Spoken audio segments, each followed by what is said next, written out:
मत सोचिए कि मुझे कौन मिलेगा पैनल में, क्या डिफरेंस है, नहीं, आप प्रिपेयर होने चाहिए, कोई भी आ जाए आपके सामने, कल को आप चाहे फिर यूपीएससी भी देने चले जाओ, आप प्रिपेयर होने चाहिए बस उसके अंदर।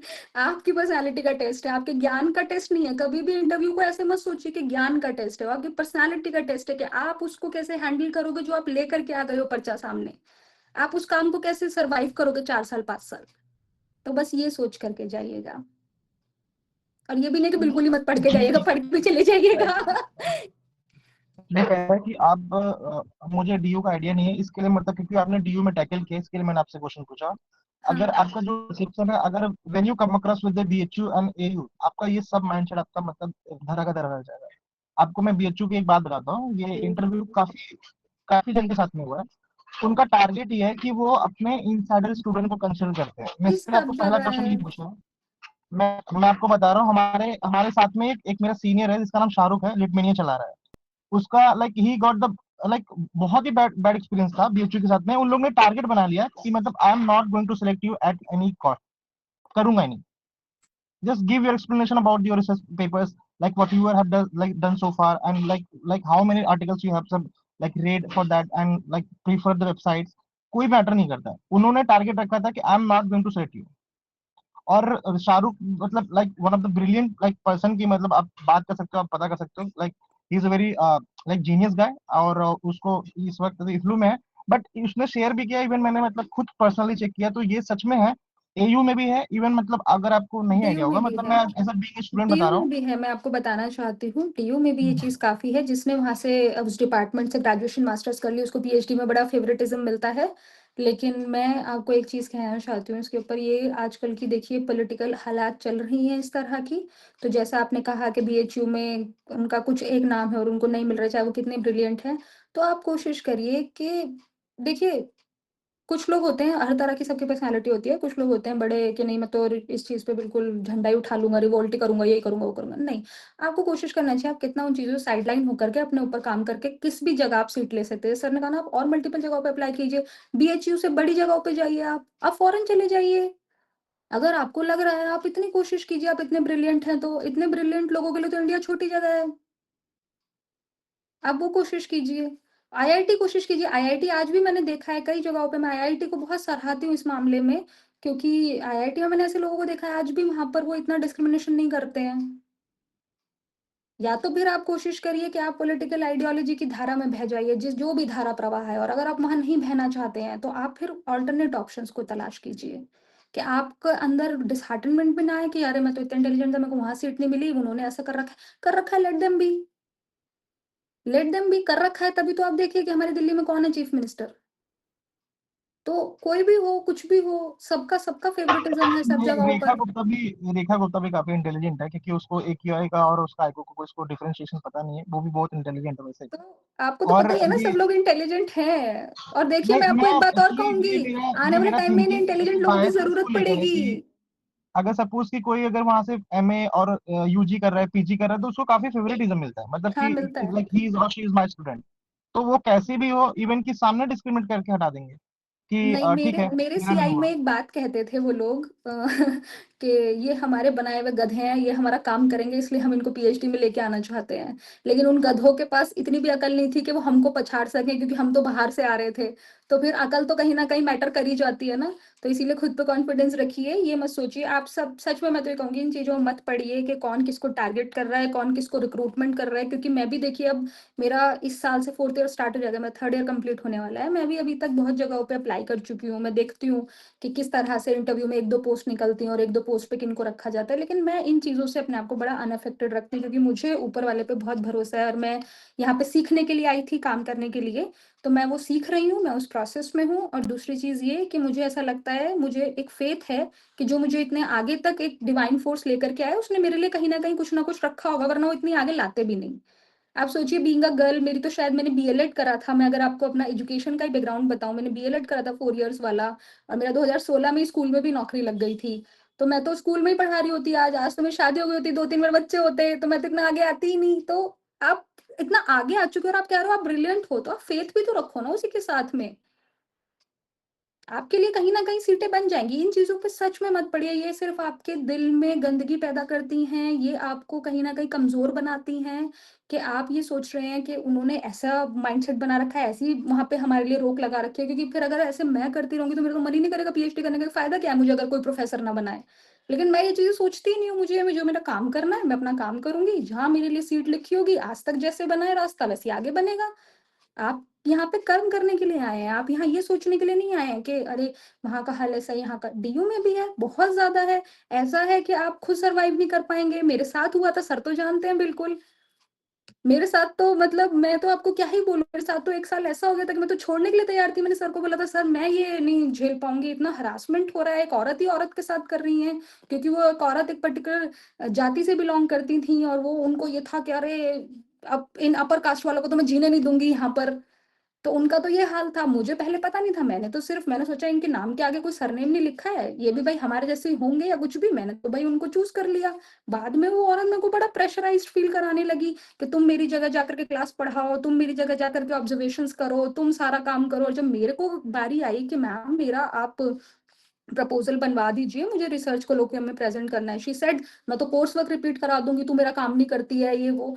वो वो थोड़ा-सा फ्रस्ट्रेटेड और अलग मिज़ाज की महिला तो था, उनके साथ भी देखिए उनको बड़ा आसान था, उनको उनकी कैटेगरी की वज़ह से नौकरी मिल जाती हैं या कुछ भी जो भी था, वो हमारा स्ट्रगल नहीं समझती हैं कि अब उस ज़माने में लोग कम थे, आज के ज़माने में बहुत ज़्यादा लोग हैं, हम उनमें बीट करके आ रहे हैं और वो हमारे साथ इस तरह का माइंडसेट क्रिएट करते हैं। मैं भी 1 साल तक बहुत परेशान थी, मुझे लगा कि अरे कुछ होगा ही नहीं, मैं छोड़ देती हूँ पीएचडी।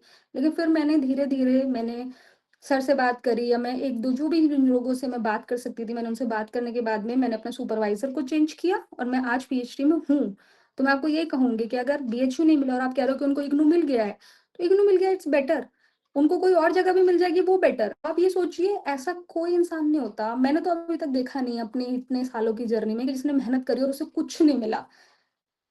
कि वो इतना इंटेलिजेंट, मैं तो आज भी अपने आप को इंटेलिजेंट नहीं मानती हूँ, मैं सच बता रही हूँ आपको। मैं तो मेरे तो बहुत दूर रहती हूँ, जब कोई बोलता है ना इंटेलिजेंट और कोई कम्युनिकेशन की बात होती है, मैं बड़ा दूर रहती हूँ उस जगह से। लेकिन मैं फिर भी ये बोलती हूँ कि अगर मैं आ गई, मैं सच में बोलती हूँ, अगर मैं आ गई यहाँ तक, तो कोई भी आ सकता है, मैं तो ये बोलती हूँ। बस आप काम कीजिए और आप फेथ रखिए और सब हो जाता है, मैं ये मानती हूँ। जैसे शाहरुख भी हैं या कोई भी हैं, वो उनको आप अपने दोस्त होने के नाते उन्हें यही हमेशा उनको पॉज़िटिव रखिए। आपका दोस्त होने के नाते फ़र्ज़ बनता है कि आप उनको पॉज़िटिव रखें, कि आप इंटेलिजेंट हो, आपका कहीं न कहीं बहुत अच्छा होगा। आप इन चीज़ों में मत फँसिए जो भी चल रहा है। ये तो चलेगा और चलता आया है और चलता रहेगा। इसमें आपका कोई रोल नहीं है।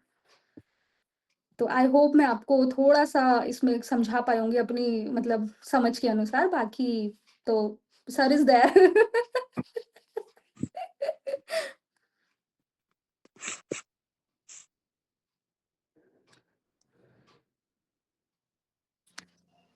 तो मुझे लगता है कि आज के सेशन के लिए बहुत ज़्यादा हो गया और मैम आई और आपने सारे ही पॉइंट्स को एम्फसाइज किया, प्रकाश डाला।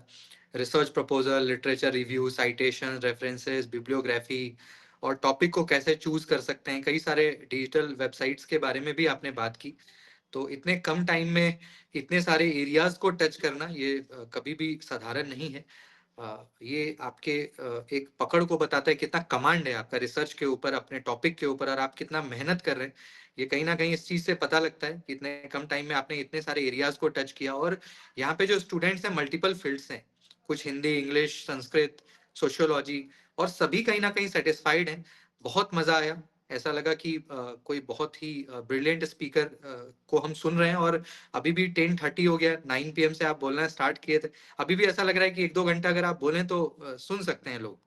तो ये बहुत बड़ी बात है, क्योंकि आज के जनरेशन में, आज के टाइम पे मैं देखता हूँ कि स्टूडेंट्स को 10 मिनट, 15 मिनट भी रख पाना अपने क्लास में इज नॉट इजी।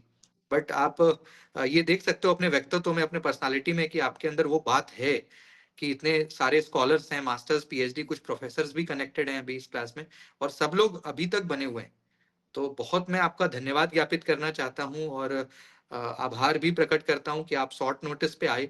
और जब भी आपकी जरूरत पड़ती है, क्योंकि ये जो क्लास है, जैसे कि मैम ने आपको बताया, भी 365 डेज चलने वाला क्लास। इसमें वर्कशॉप भी मैं साल में ऐसा कोशिश करता हूँ कि 2 या 3 दफा करूँ, ऐसे वर्कशॉप करूँ या इस तरह के सेशंस वगैरह अरेंज कराता रहूँ, ताकि स्टूडेंट्स बेनिफिटेड हो। और प्रियंका मैम ने बहुत मेहनत किया है मास्टर्स एडुकेशन और फिर यूजीसी नेट क्वालिफाई किया, आई थिंक 2-3 बार क्वालिफाई कर चुके हैं, अभी पीएचडी भी इनका सबमिट होना है 6 महीने, इस साल 2026 में हो जाएगा। तो आप ये हम सभी के लिए एक प्रेरणा भी है, एक इंस्पिरेशन है कि कैसे कोई जीरो से हीरो लेवल तक पहुंचता है। तो बहुत बड़ी बात है मैम, और आप यहाँ पे आए, हम सबको अपना समय दिया, बहुत प्रेरित किया आपने। मुझे लगता है कि आपने आज जो भी बातें बोली वो मील का पत्थर साबित होगा बहुत सारे स्टूडेंट्स के लिए जो भी मास्टर्स में है, पीएचडी के लिए लुक आफ्टर कर रहे हैं, ऐसा सोच रहे हैं कि आने वाले दिनों में पीएचडी करें।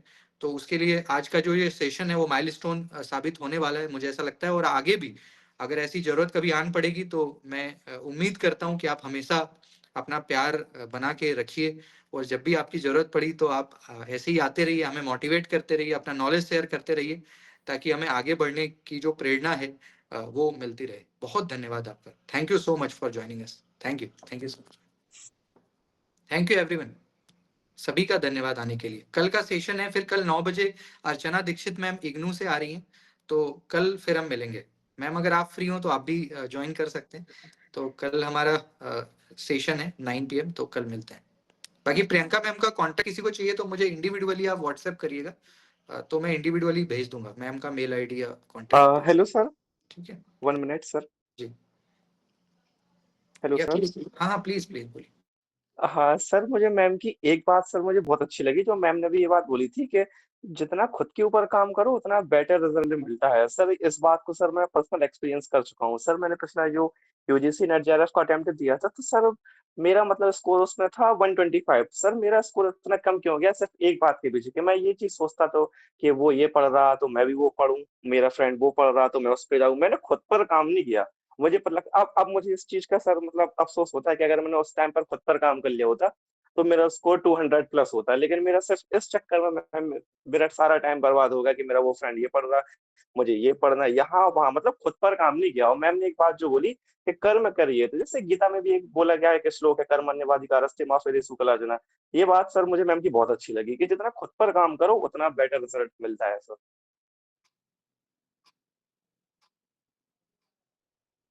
देखिए हम थैंक यू आपके फीडबैक के लिए, और मैं चाहती हूँ कि अगर आपको कुछ भी और फीडबैक देना है प्लीज सर के साथ जरूर शेयर करिएगा, क्योंकि ये मेरे लिए मतलब अपॉर्चुनिटी होगी कि आगे कभी सर मुझे बुलाएंगे तो मैं इन फीडबैक्स को भी ध्यान रखूंगी, और मुझे मॉडिफाई करना होगा कुछ अपने काम में या बोलने में तो मैं उसको भी जरूर इनकॉर्पोरेट कर पाऊंगी। तो thank you so much for this. बिल्कुल ठीक है। Okay everyone, thank you so.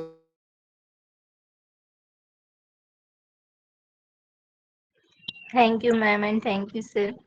Thank you see you tomorrow, कल मिलते हैं। Thank you, sir. Thank you. Thank you, sir. Thank you, ma'am.